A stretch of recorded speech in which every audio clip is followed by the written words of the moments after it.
MC Malabon. Total sales namin today is 4,365 pesos. Ang sales drive namin today is more on walk-in. Ang inquiry namin today is 6, 2 Viber, 1 page, 3 messenger. Then 7% pa lang kami sa total target. Ang pending namin today na hindi natapos at naka-due today is itong si Altus, yung isang SOR niya. Yung calling card po na 8 bucks. Mamaya pa daw po siya matatapos ng 8 PM. Bali po, care of Felix naman po yun. Then, meron pa po akong 3 customer item na for pick up. Bali, nandito pa po ito. Dapat ngayon to kukunin. Hindi po siya nakuha.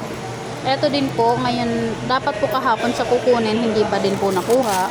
Then, ito po dapat is kahapon din. Hindi din po siya nakuha. Pero, na-inform na po namin si customer na okay na yung item nila. Ito po yung nadagdag sa pending namin. Meron kaming 3.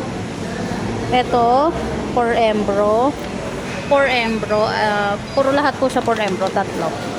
Bali sa office delivery po namin. Dapat po may delivery kami ngayon. Kaya lang po kasi nakisuyo na lang po muna ako na bukas na lang. Dahil yung calling card nga po na 8 pieces, alanganin po. Hanggang 9 lang po kasi yung mall. Baka po hindi na papasukin nung delivery. Baka mag-alanganin po. So sabi ko po is bukas na lang ng morning yung mga delivery namin. Then sa Active BIF ko naman po, meron akong 4. Total po nito is 60,800. Wala po akong active quote ngayon.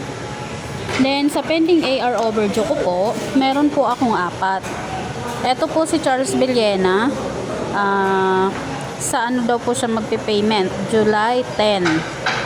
Si Granville po, hindi ko pa po siya nakakausap. STC, nagbayad na. Then, eto po, kay Alvin de la Peña is 2307 na lang po yan. Sa IR ko naman po, bali meron pa po kaming 5 na overdue. Hindi natatapos. Bali, lahat po ito overdue. 5 po. Ito po tapos na. Ito din na resolve na lang po.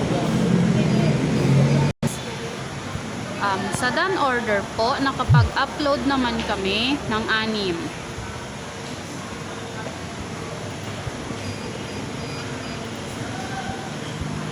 Bali sa SOP posting po and ROM, wala po akong naka-post for today. Then sa workshop po, wala naman pong nakaschedule ngayon.